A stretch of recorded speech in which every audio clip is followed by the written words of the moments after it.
80억 유산과 사라진 부모, 압구정 노부부 실종 사건에 소름 돋는 진실. 대한민국에서 가장 화려하고 자본의 욕망이 가장 치열하게 들끓는 곳. 바로 강남 압구정동입니다. 수십억을 호가하는 초고가 아파트와 외제차가 즐비한 이곳은 누구나 선망하는 성공의 상징과도 같습니다. 하지만 이 화려한 빌딩숲 이면에는 누구에게도 말하지 못한 차가운 진실이 숨어 있었습니다. 1995년 어느 날 이곳에서 남부러울 것 없이 살던 한 노부부가 마치 공기 중으로 증발하듯 흔적도 없이 사라졌습니다. 당시 가치로 무려 80억 원, 현재 자산 가치로 환산하면 수천억 원대에 육박하는 막대한 자산을 가졌던 이 재력가 부부는 왜 연기처럼 사라졌어야 했을까요? 부모가 실종된 지 얼마 되지 않아 그 방대한 유산을 마치 기다렸다는 듯 나누어 가진 세 자녀. 그들은 정말 부모의 실종과 아무런 관련이 없는 것일까요? 오늘은 25년이라는 기나긴 침묵을 깨고 굳게 닫혀있던 은행 대여금고가 입을 열며 드러난 탐욕과 배신, 그리고 천륜을 저버린 압구정 노부부 실종 사건의 전말을 역사적 배경과 함께 아주 깊숙이 파헤쳐 보겠습니다. 일부, 압구정동의 은밀한 재력가, 그리고 예고 없는 증발. 사건의 중심에 서 있는 인물은 압구정동의 상징과도 같은 현대아파트에 거주하던 70대 최 노인과 그의 부인이었습니다. 최 노인은 해방 이후 격동의 시기를 거치며 성실함 하나로 부동산과 주식시장에서 자수성가한 전형적인 1세대 재력가였습니다. 그는 자식들에게만큼은 가난을 물려주지 않겠다는 일념으로 평생을 아껴 모았고 실제로 세 자녀에게 남부러울 것 없는 교육과 환경을 제공했습니다. 당시 압구정동에서 노부부의 위상은 대단했습니다. 인근 상가 건물을 여러 소유하고 있었고 강남 개발 초기에 사들인 금싸라기 땅들이 천정부지로 솟구치며 그들의 자산은 기하급수적으로 불어났습니다. 하지만 1995년 늦가을의 어느 날 일상의 평화는 깨졌습니다. 평소 규칙적인 생활을 하고 이웃들과도 원만한 관계를 유지하던 노부부가 아무런 예고도 없이 사라진 것입니다. 그들이 살던 아파트 내부는 너무나 평온해서 더욱 기괴했습니다. 거실 탁자 위에는 방금 전까지 온기가 남아있었을 법한 찻잔 2개가 놓여 있었고 안방 장롱 안에는 추워지는 날씨에 입으려 했던 두꺼운 외투들이 정갈하게 걸려 있었습니다. 외부 침입 흔적은커녕 다툰 흔적이나 혈흔 하나 발견되지 않았습니다. 마치 산책이라도 나갔다가 길을 잃은 사람처럼 그들은 주민등록증과 지갑, 그리고 평소 애지중지하던 시계까지 그대로 둔 채 사라졌습니다. 가장 이해할 수 없는 대목은 실종 이후 자녀들의 태도였습니다. 보통의 자식들이라면 부모가 하루만 연락이 안 되어도 사방으로 찾아다니며 경찰에 신고하는 것이 인지상정입니다. 그러나 세 자녀는 약속이라도 한 듯 기묘할 정도로 침묵을 지켰습니다. 부모님의 안부를 묻는 친척과 이웃들에게 그들은 부모님이 건강이 안 좋아져서 공기 좋은 시골로 요양을 가셨다거나 평소 꿈꾸시던 성지순례를 위해 조용히 해외여행을 떠나셨다며 매우 구체적이고 태연한 거짓말을 늘어놓았습니다. 실종 초기 생사를 가를 수 있었던 골든타임 수사 기회는 자식들이 친철저한 침묵의 벽에 막혀 영영 사라지고 말았습니다. 2부, 80억 유산의 정광석화 같은 분할. 치밀한 계획인가 우연인가. 노부부가 사라진 지 불과 몇 달이 지나지 않았을 무렵 압구정동 부동산 업계와 금융권에는 은밀한 소문이 돌기 시작했습니다. 행방이 묘연한 최 노인 명의의 알짜배기 땅과 아파트들이 하나둘 자녀들에게 명예 이전되고 있다는 소식이었습니다. 법적으로 부모의 생사가 확인되지 않은 상태에서 상속은 원칙적으로 불가능합니다. 법원이 실종 선고를 내리기까지는 실종 후 최소 5년이라는 세월이 필요하기 때문입니다. 하지만 세 자녀는 당시 법 체계의 허점을 소름 돋을 정도로 정확히 파고들었습니다. 90년대 중반만 하더라도 인감증명서와 위임장만 갖추면 대리인을 통한 명의 이전이 지금보다 훨씬 수월했습니다.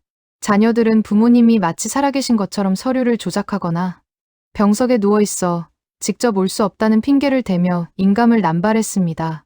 큰아들은 압구정동의 노른자 위 빌딩을, 둘째와 막내는 수십억 원대 현금 자산과 주식을 마치 전리품을 나누듯 신속하게 챙겼습니다. 이 과정에서 장남의 치밀함은 혀를 내두를 정도였습니다.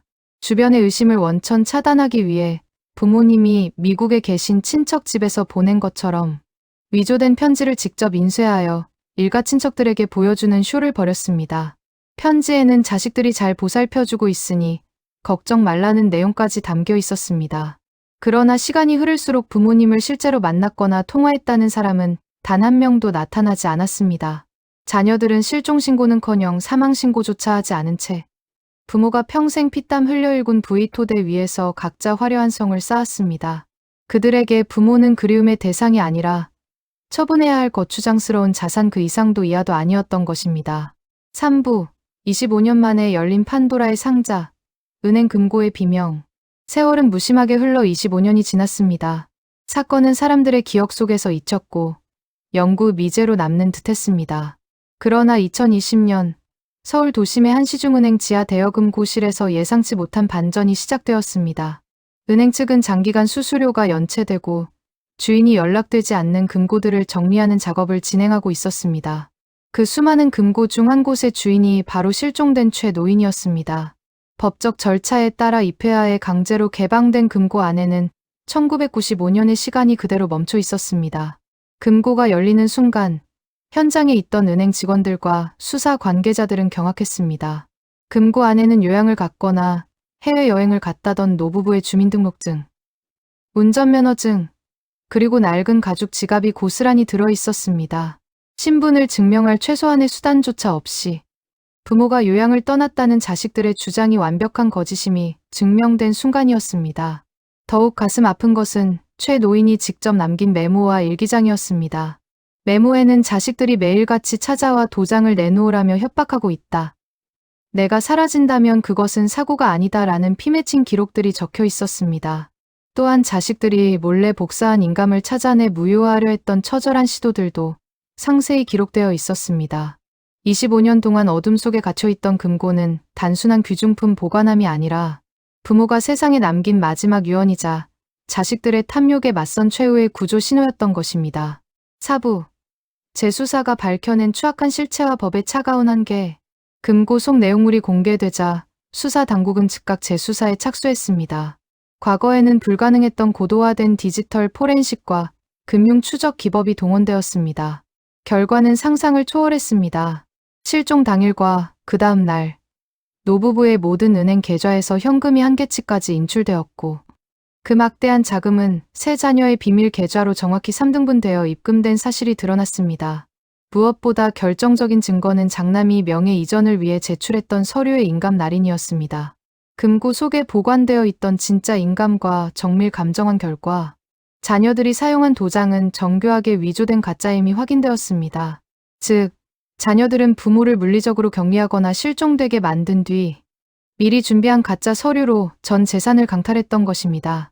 경찰은 이제 노인이 된 세 자녀를 다시 소환했습니다. 하지만 그들은 25년 전보다 더 뻔뻔해져 있었습니다. 부모님이 허락한 일이다. 금고 속 물건들은 우리가 모르는 일이다 라며 여전히 발뺌을 했습니다. 비극은 여기서 끝나지 않았습니다. 진실은 명백히 드러났지만 대한민국 법의 정의는 탐욕을 처단하지 못했습니다. 살인에 대한 직접적인 증거인 시신이 발견되지 않은 상황에서 재산 탈취와 관련된 사문서 위조나 횡령 혐의는 이미 공소시효가 한참 지난 상태였기 때문입니다. 자식들은 부모의 피눈물로 쌓아 올린 부를 누리며 여전히 압구정동의 화려한 조명 아래 호의호식하고 있습니다. 처벌할 수 없는 진실 앞에 대중의 분노는 들불처럼 번졌습니다.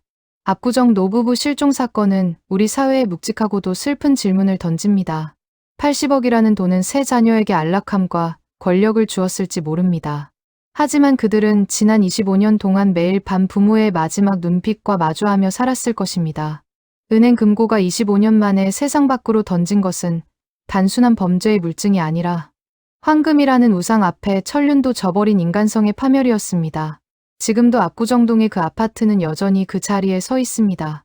누군가는 그곳에서 또 다른 부를 꿈꾸겠지만 그 안에서 평화로운 노후를 꿈꿨던 노부부는 차가운 산천 어디에 이름 없이 잠들어 있을까요? 자식들의 외면과 탐욕 속에 가장 고통스러운 마지막을 맞이했을 그들의 원호는 아직도 강남의 밤거리를 헤매고 있을지도 모릅니다. 진실은 가릴 수 있어도 결코 사라지지 않으며 탐욕으로 쌓아 올린 성은 결국 영혼을 갉아먹는 감옥이 된다는 사실을 우리는 잊지 말아야 합니다. 황금보다 귀한 것이 무엇인지, 우리가 진정으로 지켜야 할 인간의 품격이 무엇인지 다시 한번 생각하게 하는 사건이었습니다. 오늘 이야기는 여기서 마칩니다. 억울하게 사라진 노부부의 명복을 빕니다. 끝까지 시청해주셔서 감사합니다. 구독하시고 다음 영상에서 또 만나요.